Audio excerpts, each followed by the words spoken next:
Hello friend, आप सबका स्वागत है सुधीर मोटर सर्विस सेंटर में। जो इस गाड़ी का हमने बहुत सारा काम किए हैं।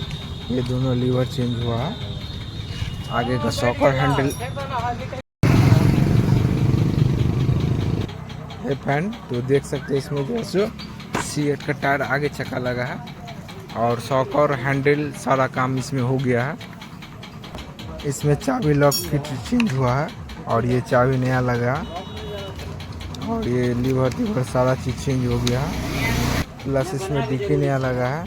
पीछे ओपोलो का टायर हमने इसमें टायर हो गया, चेन स्पोर्ट हो गया, हाफ एक्सल हो गया, प्लस ये सॉकर हो गया पीछे चक्का का। ये सारा सामान चेंज हो गया और गाड़ी का फाइनल लुक देखिए। LED लाइट भी लगा है, बैटरी भी लगा है, जो कि गाड़ी 500 पट्टी से चल के आया है मेरे पास बनने के लिए। गाड़ी कंप्लीट हो चुका है। तो फाइनल लुक देखिए।